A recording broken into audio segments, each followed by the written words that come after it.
So let's talk about Team Flash. Okay. So you were starting to get into how you know, conceptualize Team Flash. But how did you come up with the name?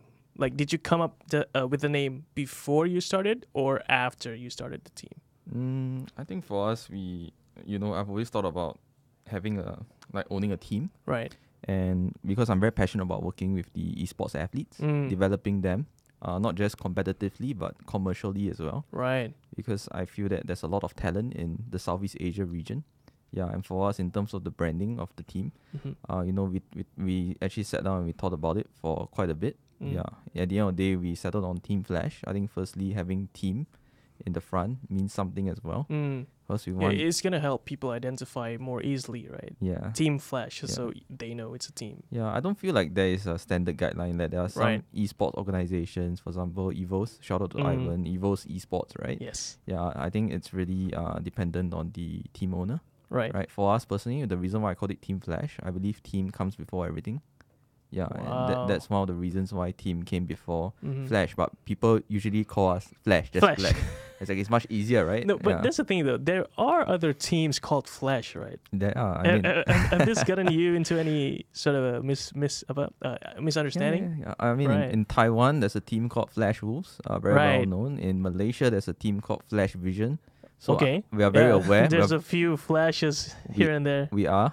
Thankfully, there's no Team Flash yet, I believe. Yeah, so we are the only one. I mean, we have looked into the legal part of it as well. Okay, so you're clear with all that, right? We should be that's clear. great. Yeah. All right, you should be clear. Are you? All right. So Team Flash. So that's a really great philosophy. I like that. Yeah. Team comes before everything. Yeah. So talking about teams, right? You obviously, as a team owner, is interested in a well-performing team, right? You want your team to win in the championships. And so naturally, your interest would be to get people, the athletes who are performing well in the games, right? Yep. So is this a problem in esports, which is scouting for talent? That's obviously a big thing if you're a team owner or if you're looking to start a team, right? Yeah. So how is the process of getting players into Team Flash and what did go through behind the scene? Sure. I think in the past, the way teams scout for talent has always been less scientific. It's really been a lot of like, okay, I'm going to look at Dota 2, who has the highest matchmaking rating, for example. Okay. Right, MMR, right? That's the common distinction for Dota. And then for other games, there are similar ranking systems, online or inside the game itself. Yep. Right, so it's very easy to look at talent like that and easily like see who is at the top of the rankings. Right. And from there, like, it's very easy to go to the top talent in that country and, hey, do you want to join my team? Right. If it's not contracted, come join me. Right. That's basically how esports started. Yeah, it is. Right? But I think it's going to continue to evolve. Right, I think that there will be more science in the future towards scouting. If you look in traditional sports, there are proven models that football clubs use to scout proven talent. Of course, there's never any guarantee. Of course. But the way that they scout for talent, I think there are many other factors that come into it. Right. For example, for us personally, we spend a lot of time with the talents that potentially are on our radar. Okay. Yeah, and for us, the reason behind that is we actually want to understand more on the values and the character of that person. Right. Whether they can fit into the culture of our organization. Right. And especially if we are looking at a team game, we take a lot more time as well. Of course, it's going to take more time. Yeah. Yes. It's a very different investment and very different thought process that we go through when we're looking at the team game compared to an individual game like FIFA, for example. Yeah. And it takes a long time. Like, it's not as simple as people think. Yeah, and I wouldn't say there's anything really truly proprietary at this point. Right. Yeah, because I think it's really about spending a lot of time in the community, knowing the important community figures in the different markets. So like in Vietnam, when we first went into that market last year in February, we didn't look for a team first. Oh, okay. Yeah. So what was that first initial goal that you were? I think we were looking for what I call like, a local partner that we could trust. Yeah. And someone to sort of lead the country. Okay. And even for media engagements like this in Vietnam, we tend to use that person as the face of the team. Right. In that country. So it's a sort of a spokesperson for Team Flash. Yeah. In that country. In a way, yeah. Okay. And that person would have to basically be me, but in that market. Right. Yeah, that's how I would put it. Right. and also you have to look at the local intricacies, right? Because of course in Vietnam, do you speak Vietnamese? Only very minimal. Very Sadly, I'm trying So to yeah, pick it up more. Right. Yeah, that's the thing, right? If you're trying to expand through the region, you have to look at the locals, right? Yeah. You have to cater to the local audience, and Sure. that one obvious way is to speak the language. Yeah. And if you don't have the ability yet, then you have to find a face, Yeah. right? So this is very interesting. You are basically projecting yourself through that person. Yeah. How do you handle with the trust of Mm. because they're representing you as a person, Yeah. right? And obviously it's not going to be perfectly the way you want it to be, Sure. but how do you handle that potential trust issues? Sure. I think constant engagement is very important. And face-to-face engagement especially. That's why we need to make constant trips. You fly all over the region. Yeah, pretty often. To me, it's not so much about micromanaging, but it's more about having that kind of connection to me personally and Right. also to the business. And we share a lot on the vision of what we're trying to create. Because there are many esport teams out there. Oh yes. Yeah, but our vision is really, to me, it's about solving a social problem. Gaming as a whole has always been seen as a activity that's not been accepted widely by parents, by government, and everything. Yeah, especially true here in Southeast Asia, I feel. Yeah. Like in the West, it's been more widely accepted, more yes. easily, I would say. Yeah. I'm not sure if it's attributable to the parents. Mm. It might be just that the players themselves are stubborn enough so that they can easily convince their parents. Yeah. Because but the problem exists here in Southeast Asia. It's pretty apparent, and I think it's great that you are trying to solve that as a problem and not just focus on building a brand, becoming a team, because that's important, of course. Like building a brand is great. Winning the games are great.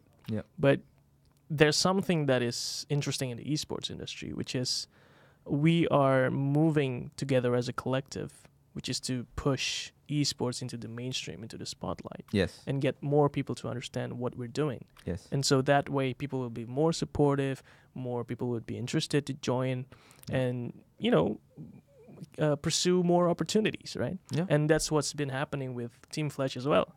So let's get into that. Like, you obviously partnered with Sports Hub Singapore. That's a big thing.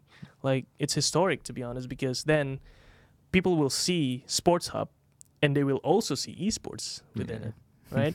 So how is it like the past few months? What was the point of discussions? What was discussed? And what was the concerns when you were going into the deal? Share with us, Terence. Okay. This conversation started, after we won the first Asian Championships for FIFA. That was the EACC Champions Cup Spring. Wow. In 2018, we actually won first place.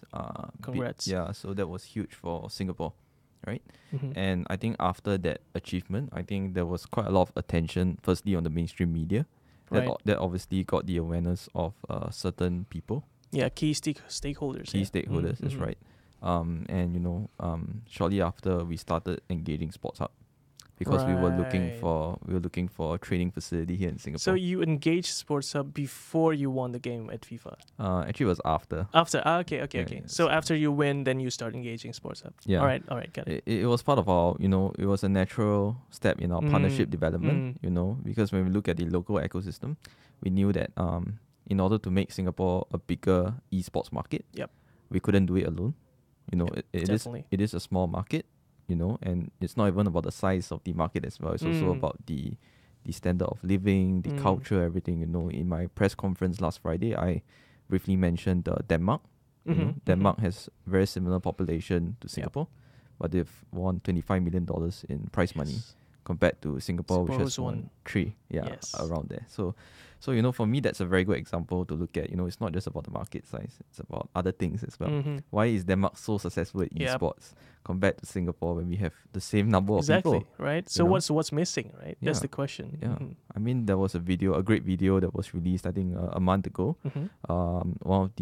One of the European esports media outlets actually put up a video on the reason why Denmark esports is so successful. Right. I watched that video briefly, and to me, a few factors, right? And I look at Singapore, a few things that I wouldn't say are hindering Mm-hmm. the esports development here in our country, but sort of like things that we need to look at as we move forward.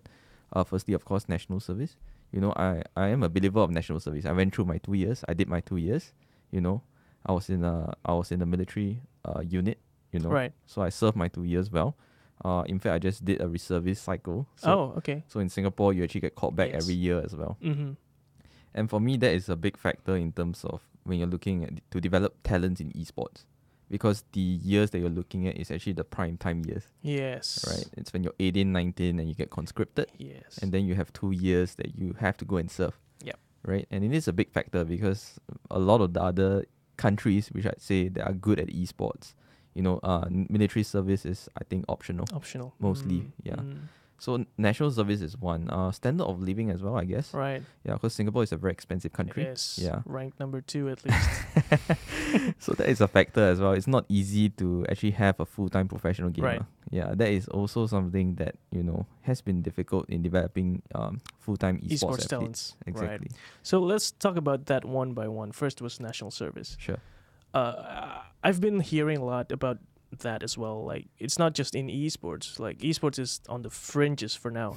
Like, there's also big cases happening nationally. Oh, yeah. Like within, Football. like, the cases, right? Yeah.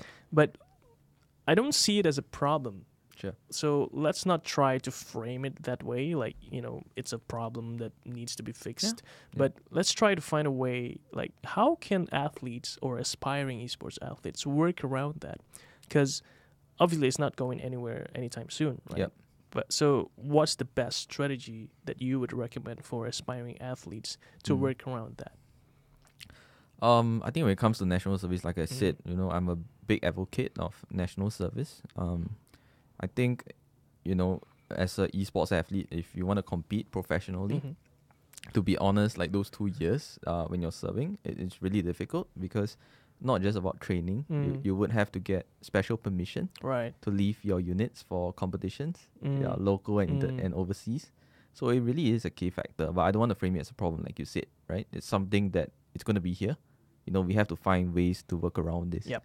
Yeah, and to me, it's about finding a roadmap in terms of how can we continue to develop the athletes even whilst they're in national service. Yeah, even while they're serving, just in the context of Singapore. Sure. Right. So it's not going to be easy. I think it will take time, but maybe there could be certain areas where we could look at, right, where we could still develop the players while they're in national service. Yeah, but it's a long-term game, I would say, of course, for this. Yeah. All right. So the second thing is the standard of living, of course. Yeah. So combining that factor with the first factor, it's been pushing Singapore teams to expand overseas to the neighboring countries. Like with yourself, with Team Flash, you have how many teams now? Right now we have total of 5 rosters. Five rosters. Yeah, 2 in Vietnam, 3 in Singapore. 3 in Singapore. Oh, you don't actually have one in Indonesia. Maybe soon. Maybe soon. Okay. That's juicy. We're going to have to talk about that. But okay.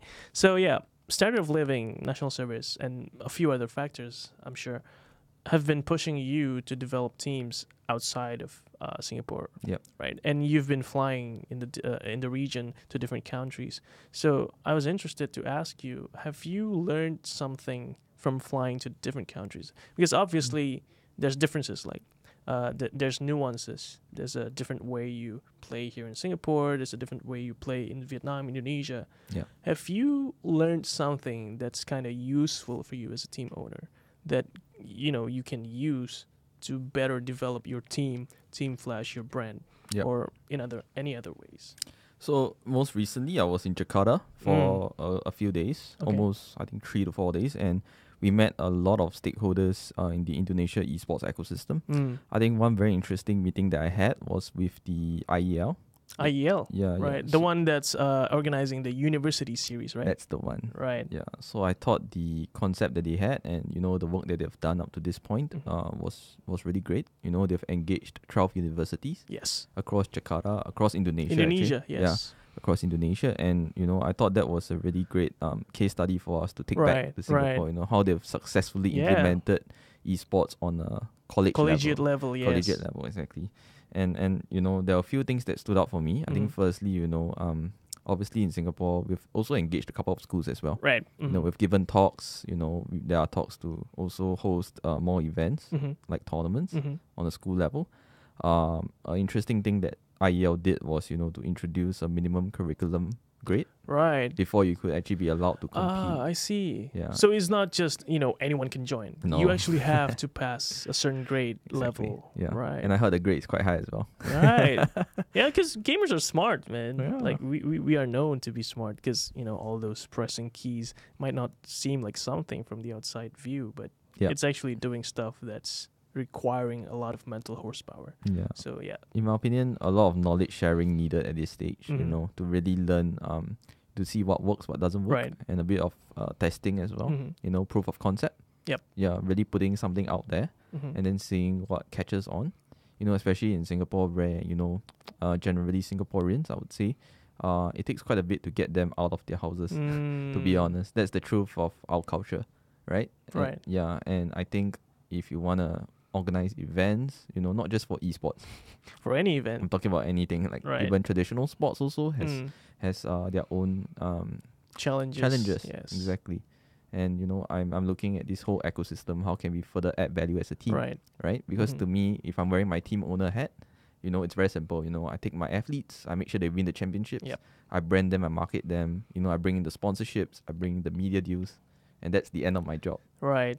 But like I said, you know, we're on a mission to solve a bigger social problem. Social problem, yeah. Yeah, because I do see that, you know, gaming, you know, it's unfair perception that, you know, gaming has always been seen as a fringe, wasteful activity. Right. You know, but I think through esports, that's where it really legitimizes the gamers. Yes. That's why our vision statement is actually making gamers heroes. Making gamers heroes. Yeah, I saw that tagline It at was the at the Sports press Hub conference. facility, right? It was. That's really great. I mean, so you're not just obviously you have your team owner hat. Yeah. But you're sort of taking another role, I would say, like in furthering the esports industry, be it in Singapore or in the region more generally. So that's really interesting because in my mind, I would assume that as a team owner, your interest would be your team. Like you want to promote your team. You want your team to be the best, right? Yeah. But now there's an interesting intersection between your team owner hat and your more cultural hat, I would say. Sure. Is that how do you balance that competition? Because obviously you have rivals, right? And promoting esports in general would require you to support them as well. Yep. Right? So how do you balance this, seemingly opposite objectives that you have? Is there conflict in you when you think about these two things together? I think we try and approach it from an objective point of view. So, personally for me, I'm really looking towards developing the grassroots. Right. Yeah, so to me, the grassroots are the schools. Okay. And I've gone to the schools. I've given talks to 300, 400 students at one go in a hall, and the kind of passion and engagement they have really gives me the conviction that we have to do more. It's not just about catering to the professional level, especially when I look at these kids and they're asking, how can I be involved in esports? How do I become a pro, right? Yeah. Of course, everybody wants to be a pro. Sure. At the end of the day, less than 2%, 3%, the attrition rate is very high, especially for any talent-based industry like sports or esports. So for us, we're looking to really create an ecosystem where, someone who wants to have a career in esports can thrive, even on the back end as well. Right. Because if you look at the back end, there are actually more roles that need to be filled. Yes. Yeah, we actually need more people, whether it's production, whether it's marketing, even business development. Right. It's the same with any other business. Yeah, true. Yeah, so we really want to develop that side of the ecosystem as well. Yeah, that's one of the key things that we've been observing doing this podcast for the past 10 weeks. Is that a lot of the guests have shared that they don't see the ecosystem as just people who are aspiring to be pro players. Yeah. There's a lot more happening behind the scenes. For example, are you following Counter-Strike? Yeah, I know. I saw your you liked a post by IEM, right? Which is the major Counter-Strike tournament. Yeah. So just within that one event, sure, there's a lot of things happening. and I'm sure you are familiar with what's happening, right? Mm. So maybe you can share with us what you think about the ecosystem that's existing right now in esports. Like, what are the different things that people can do if they're interested in esports, aside from being a player themselves? Because obviously you know a lot about that, but there are a lot of things that's happening behind the team, Yep. like Team Flash, Yep. right? So maybe start with Team Flash. Like, what are the roles that you have within the team that Sure. maybe you can share with everyone? Sure. I think when I started this team with my co-founder, really we were looking at the entire organization chart. You know, what kind of departments do we have? Right, Who we wanted to fill those departments with. right. Yeah. And then when we went to Vietnam, like I mentioned, the first thing we did was we looked for the back end first, The not back end. not the front end. Mm. Yeah. Of course, the players are very important because at the end of the day, they are the brand ambassadors. You know, they represent Yep. the team. The fans are cheering for them. You know, but behind the scenes, for them to be well known, to be well marketed, it requires a team effort. Yeah. So in Vietnam, for example, we have 3 full-time staff. You know, they're all, you know, very talented in video production, content. You know, and we are actually providing a real job opportunity for these people. You know, and for us, you know, looking again at the entire ecosystem, there's again a lot of roles. You know, we've hired, we recently filled a key position in our leadership team as well. Right. You know, on the marketing side. So yeah, there are a lot of roles to be filled, and you know, it'll take time to fill all the roles, right? It's gonna be a gradual process. Yep. But we are on that road to really provide real job opportunities Right. for people who want to have a career in esports. Yes. You know, and do what they're passionate in. I guess something else to mention as well is the content creator track. So obviously Ninja is the best example. Oh well, he's out there. Yeah, I mean, last year he made 10 million. 10 million. Yeah, As a gamer doing games for people to watch. exactly. That's crazy. He's not even a full-fledged esports athlete. Nope. You know, it's actually a content creator. Yep. And he makes a huge living off that. So for us, that part of the ecosystem is also something that we need to push across Southeast Asia. Because personally, I feel that there's a lot of potential that's untapped there, and there are actually a lot of talent, young talent that actually want to go that track as well. Yep. You know, because potentially they can't compete. But then what's the next logical step? You know, is to actually become a live streamer potentially, right? And then work on really promoting yourself to a wider audience, not just within your country, but becoming an international brand. And then that's when the opportunity for sponsorships open up as well. Right. Yeah. Yeah. So yeah, that's amazing to hear, right? I mean, 10 years ago, we wouldn't think that esports could be a viable option for a career. But now esports is opening job opportunities everywhere, right? And like yourself with Team Flash, you're opening job opportunities in Vietnam and soon maybe in Indonesia and of course in Singapore. So again, the question is back to that, you know, choosing the right people, because that's a challenge, right? Oh yeah. Like for any business. For any businesses, yes. But especially for esports is this. Like, esports has been around for quite some time. And usually when you see job openings in the other industries, there's going to be that line of requirement, like, you know, 10 years experience. Sure. How do you have that in esports? Because it's practically a baby, the industry is, right? So when you look for talent to fill the roles you have in your team specifically, or in general, what do you think is the requirement that would make sense? Because, you know, putting their 10 years of experience in esports, there's only going to be a handful of people who have that. Yeah. Right? It's a handful. But for those who are new into the industry, you couldn't be looking at their past experience. So if you can't do that, what can you look at when you want to choose people to be part of your team? I think it varies from different levels of the organization. Sure. Right? If I'm looking at the C-suite team, the leadership team, let's take G2 Esports, for example, right? They recently raised $17 million. Yeah, huge, right? And, you know, the founder of the team is actually Ocelot. Ocelot, yeah. Who used to be an ex-professional gamer in League of Legends. And then he started to build out his leadership team. Really interesting that, you know, the last key hire they had was, I think, ex-executive with Adidas. Right. So that guy, I don't think, came from the esports community per se. So it's from the outside. Exactly. Like, yeah, from not even in esports. Okay. From mainstream industries. But I think the challenge with that is that if you bring someone in and they're not from the industry, they don't really understand what makes it truly special. Yeah. Yeah. I mean, we tried to hire outside of the industry as Right. well. We did do that, and it didn't really work out. You know, I'll be Right. transparent and I'll say that. So it is a big challenge to It is. bring people outside into the industry. It is, Right. but I think as the industry starts to professionalize Right. and given time, I think there will be more of this mainstream Mhm. talent that will Mhm. join this space, you know, Okay. and they might know esports from a level of like, you know, being very interested in the ecosystem, Mm-hmm. you know, going to events, attending Right. events, knowing Right. more about the back end. Right. Yeah, but over time with more opportunities, more exposure, I think we'll attract more talent as well that's more diverse, Yes. right? But at this stage, I do agree, you know, to a certain level, you have to hire people who have that natural passion and inclination towards esports.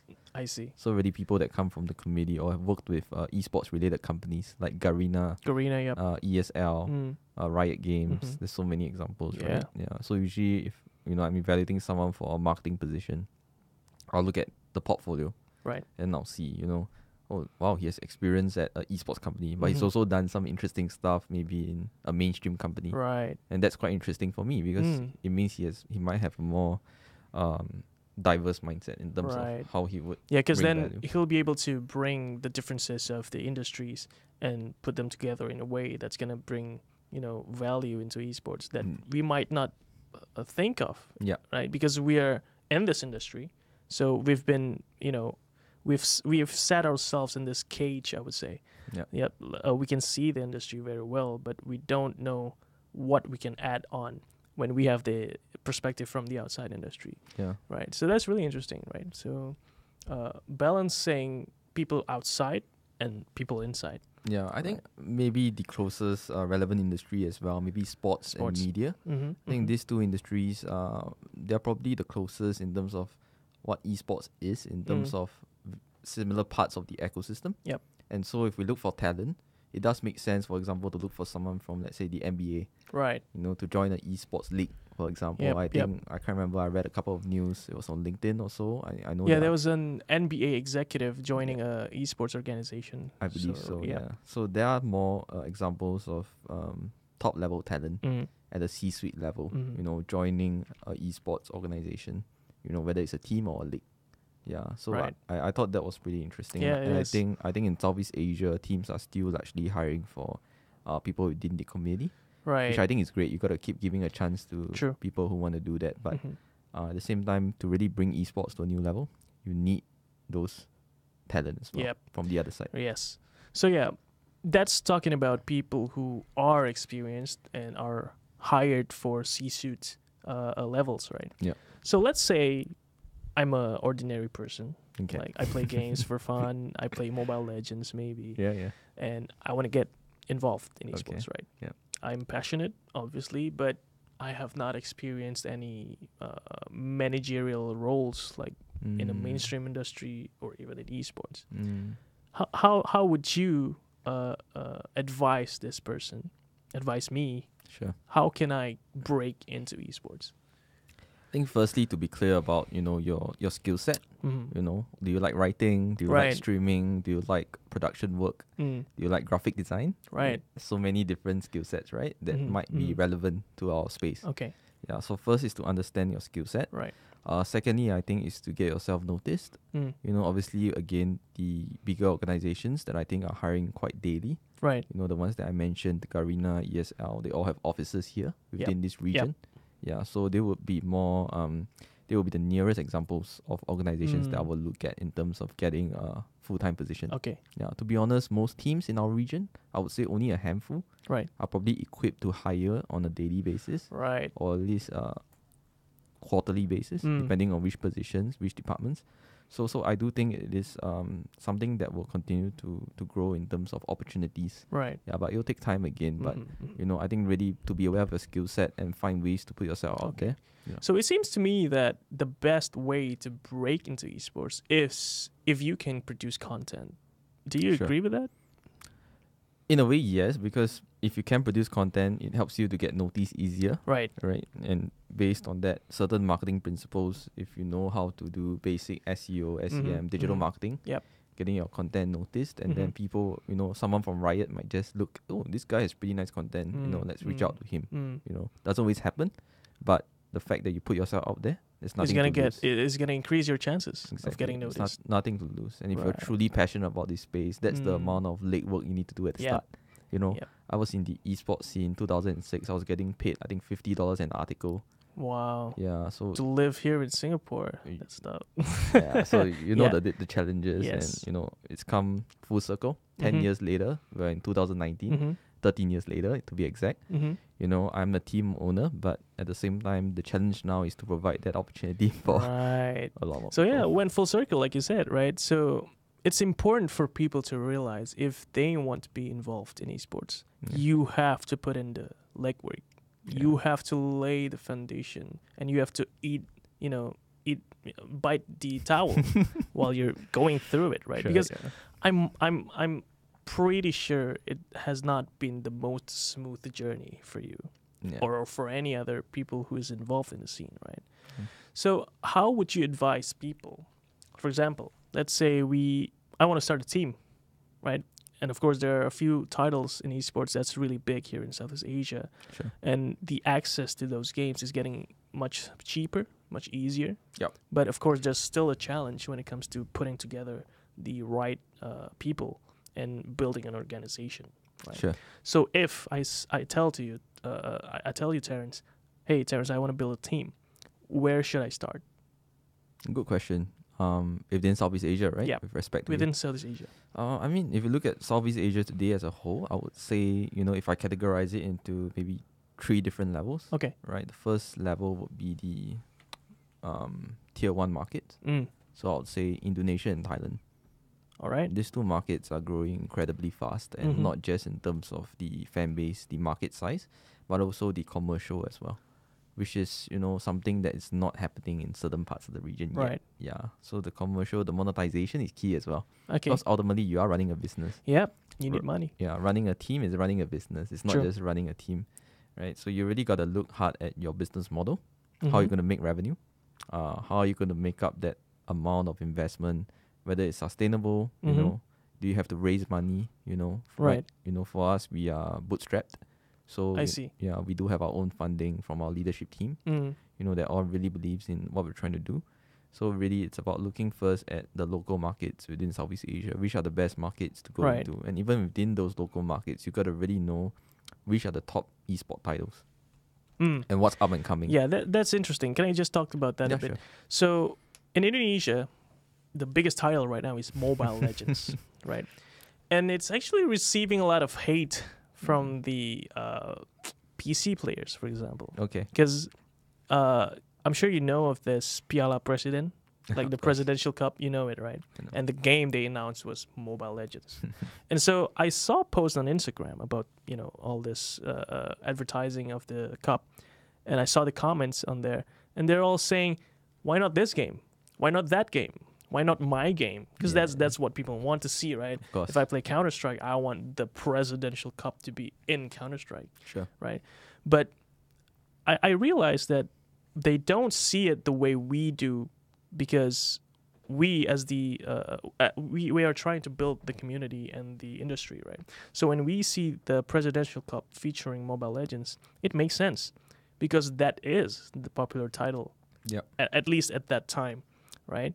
So how do you convince these people to see it the way we do? Because it's very, very challenging for us because we need the support of the people, right? Yeah. But then they don't see it the way we do, in the sense that we need the title to be this popular title for now, so that at least we can have a smooth entry. More people will be joining. You know, it makes sense for businesses to invest because it's the most popular title with the most eyeballs, right? Sure. So how do you convince them, Okay. Terence? Okay. I agree with you. You know, Mobile Legends is the natural choice when it comes to Indonesia. Huge. Yeah. No other word to say. You know, I had a look at last season, the finals of MPL, Right. season 2, Season 2, I yep. believe. Yeah. Wow. Insane. I've never seen it in any other country in Southeast Asia in terms of an esports competition. Wow. The closest probably would be Vietnam in terms of scale. Right.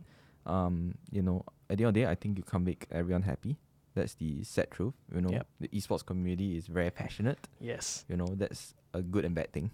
It is. Because passionate and, you know, it can spill over into the other word, which is popular in esports, that is toxic. Yeah. Right. Exactly. Passion and toxic. Okay. Yeah. So, it's all about authenticity. Mm.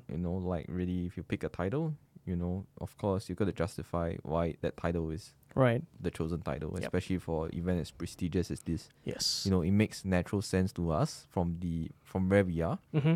But as a fan, if I'm very passionate about a game and then my game is not there, Mm-hmm. I mean, I don't blame them. Yeah. If I was, we have so many titles. Yeah. Right, we have 5 titles. Some organizations like Cloud9, they have 14 teams. Yes. Right? It's crazy, Cloud9. Yeah. And if it's a title in the same genre, but that's competing, and that title was included, even for me as a team owner, I will also ask myself, is my investment justified? Exactly. Yeah, and Yes. that is not an easy question. Mm. It's not easy. There's no easy solution to it as Yep. well, because there are many factors why True. a game is chosen. Mm-hmm. It's not just the publisher. Sure. you know, Laws. there are many reasons. Okay. Mm. So yeah, that's about choosing the right title, right? So Yeah. you mentioned tier 1 markets, Indonesia and Thailand, and Sure. monetization as a Yeah. factor, and Overall of course growth. choosing Yeah, overall growth. I'd So say. what other factors are there if you want to consider building a team from scratch? To be honest, I think in 2019, I think Mm. it's starting to get a bit the barrier to entry is a bit higher now. Really? It's no longer as easy to start up a team that's now. interesting. Yeah. What makes you say that? I think firstly, if you look at the top leagues in, for example, Thailand. So Mm. Thailand, the biggest esports league there right now is the RV League. Okay. That is in season 3. Right. Yeah. So What game is that? that's for AOV. AOV. Yeah, but the localized version of it is ROV. Yeah, it has different names in different countries. That's right. right. Yeah. So if you look at the league itself, the teams that are in the league, Mm-hmm. so you have teams that are being backed by media companies. Wow. Yeah. So a big media company that's backed one of the teams, for example, is Workpoint. Okay. It's a Thailand media conglomerate, I believe. Okay. Yeah, and then another team is being backed by, for example, Kantana. So Kantana Right. is a media company that's been around since 1950. Not a lot of people know all these things. Yeah, Damn. but yeah, that's how developed the space Space is in right now. Thailand. Yeah. Right. So if you want to start up a team, it's not easy right now. I Okay. would say. Okay. Yeah, the Is barrier it to entry is because now the big brands have noticed esports, but they are now invested more heavily into it, so it's harder for newer teams to convince them, hey, invest in us instead. Is that the case? That's part of it, yeah. Right. I mean, if you look at the business model for esports in general, Mhm. it's very sponsorship driven. Yes. Yeah, which is good and bad again, Oh, right? It means that the business model right now is a bit one-dimensional, right. right? That means that if you're not as popular as Team A, Team B, you're the 8th team in the league, Yes. it's likely that you'll get the least value in terms of sponsorships Right. as well. And Right. that also affects how much you can invest True. back into the team. Mm-hmm. Yeah, so it's definitely not easy right now to Right. start up a team Right. in 2019. 2019. Yeah. All right. So sponsorship, you mentioned is a bit harder for us to start a new team in terms of getting sponsors to notice us, right? But the trend is very positive, right? Like everybody is investing funds into esports, like big brands, non-endemic brands, like Indonesia, for example. Indofood is like the sponsor of 2 teams in Mobile Legends, right? Yep. And my guess is smaller brands are gonna start to follow this trend. Like, hopefully, more brands will be interested in esports. They'll start to see the value in investing in esports, and so they'll be looking at the smaller teams, Sure. like the local teams who are not as prominent as those top tier teams, right? Yep. So maybe I want to pick your brain about this. Like, when you're approaching a sponsor, what do you say? Hi, I have a team. Yeah. Like, how does the process look like, and what is it that is supposed to be included in the terms? Sure. I think the first meeting is always about educating. It really is. That's important, right? Yeah. Because obviously they might not know it as good as we do. Yeah. Yeah, unless it's an endemic brand like, let's say, Razer, Yeah. Logitech, who is one of the key partners of our team as well. Mm-hmm. Those brands are very familiar with the esports space. Yep. So you wouldn't have to do usually All the education. Yeah, Right. but with the non-endemic brands, for example, Mountain Dew here, Yeah. they're actually a partner of our facility at Sports Hub as well. Right. Yes. Yeah, so we actually took some time as well to speak to I them. see. Yeah, it wasn't like a overnight thing. Hey, do you guys want to sponsor esports? Yes. Yeah, so it's not easy. The first part is always education, making Okay. sure they're comfortable with the space, making sure Mm. they understand what esports really is. Mm. Some of them look at it as e-gamers. Yeah. I hate that. I hate that term. Yeah, I'm with you, man. Like all these different terms like e-games, v-games, like virtual games. Oh my goodness, guys, it's esports yeah. with a capital E or a small e. Great. I'm No glad other you spelling. mentioned that as well. Yeah. So I mean, It's Associated AP. Yeah. AP, yeah, Associated Press Yeah. confirmed. Thank you. They did. And Mountain Dew was one of the brands. And after the education phase, it's about really going down to the entitlements. What I call the Right. sponsorship entitlements. So Okay. in sports, usually, if you're giving a jersey on a logo on a jersey, Mhm. that's worth something. Yes. And then you're going on to other entitlements. Is it digital content? Right. Is it creating an episodic series? For Mm. example, Logitech presents XXX. Right. Yeah, and then you sell that content. So it's a mixture of a few things, and you can afford to be creative as well when it comes to sponsorship.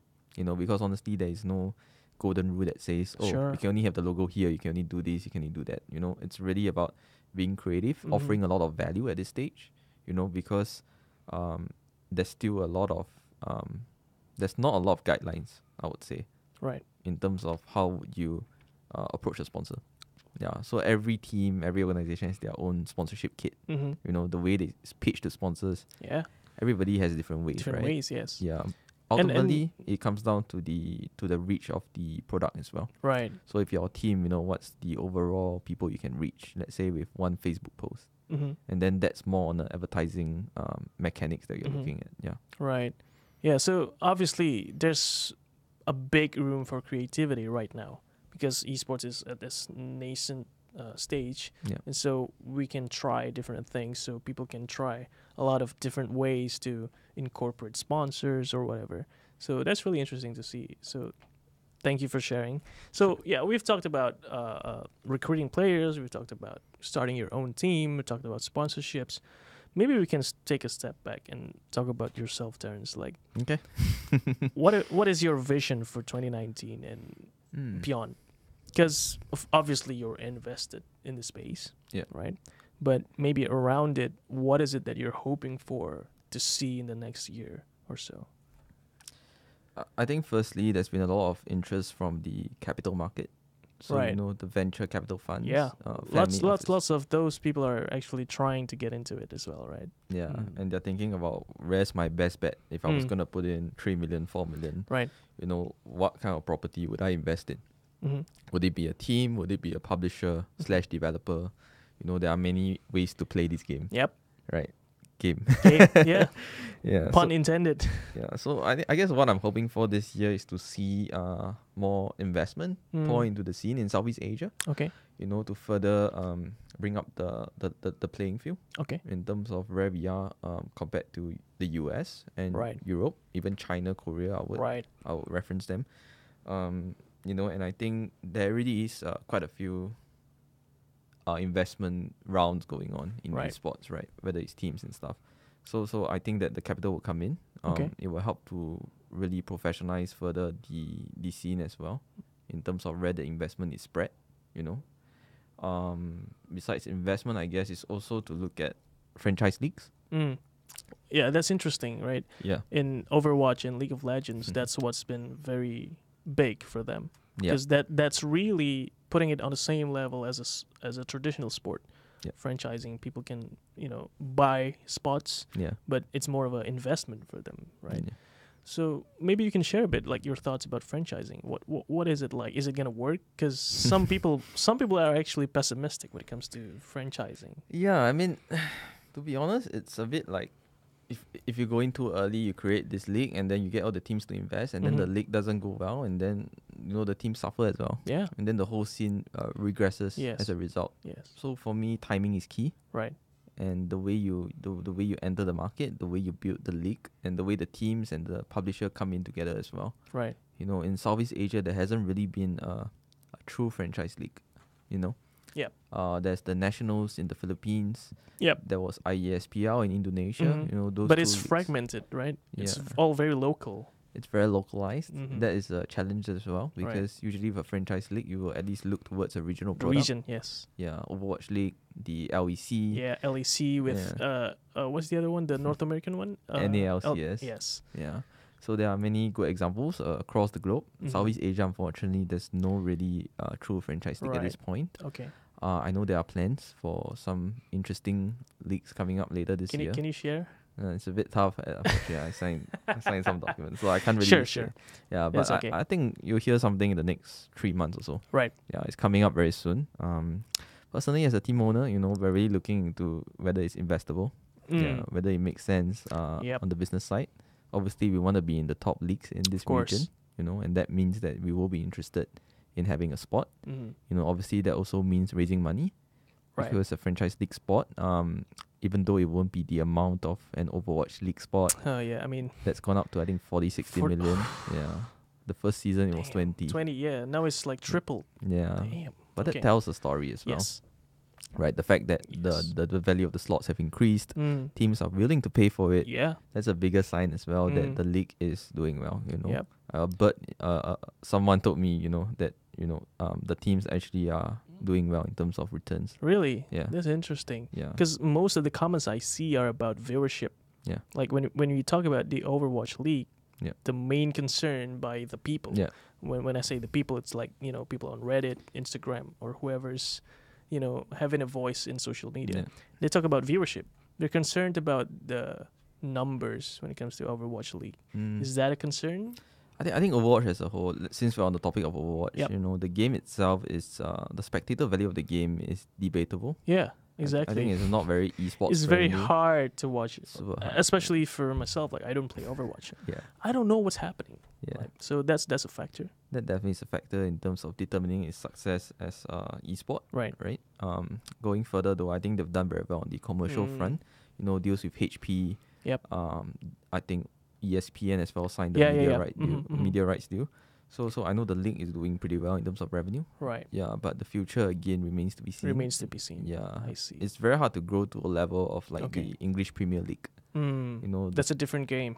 It's a different game where the Right. TV money is like in the Yes. hundred of millions. Right. Right. That's insane. Yes, it and is. Mark is very well acquainted with this game Yes. as well. And hopefully we're going to see that happen to esports in the near future, because that's Yeah. when we know that the industry is happening. Yeah, especially I think the challenge in this region is if you're creating a franchise league for Yep. one market, and then if you're looking at that market on its own, and you're trying to create that league, and if the game is not international yet, Right. that means the commercial value will also be quite It's a limited. bit lower, yeah. It will be limited to that market. To the region Yeah. at most, right? Yeah. Okay. Exactly. Okay. So what do we need to do as a collective esports community in the Southeast Asian region specifically? What can we do together to push this forward further and faster? Yeah. I think the team owners in particular have to have a good relationship. Right. Yeah, like I maintain a good relationship with my fellow team owners. So for us, it's really about collaborating, Mm-hmm. and we do have to really pull together, especially when it comes to like a franchise league. Yep. Because for us, it's really about having a dialogue with the publisher. Yep. Making sure that the league is well run. Run well, yes. Yeah, Mhm. and commercially makes sense for all the teams that are course. investing, and I think for us, we are very invested into making sure that this grows. Yes. Yeah, so there's a lot of questions to consider, but Mhm. maintaining good relationships, for me personally, integrity is important as well. Right. Yeah, making sure that we uphold our word, Mm. whatever we say we're gonna do. So for us, we really preach on that, and yeah, the leagues, it's a matter of time. A franchise league will come. Yes. Yeah, Definitely. it's a matter of time, but it's just what format, what kind of investment we're Mhm. looking at. Is it Mhm. sustainable? All these key questions need to be answered. Everybody's interested. Of course. Yeah. But yeah, there are questions that remain to be answered. Yeah. And it's great to hear that you are actually in a good, position when it comes to other team owners.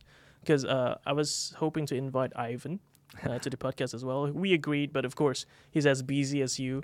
So it's been a challenge for us to set a timing. Yeah. But hopefully, when he comes on the show, he'll share his side. And I was hoping maybe one day we can put you guys on together, right? Sure. Then happy we can to. have a conversation on that note. Yeah. So that'll be exciting to see.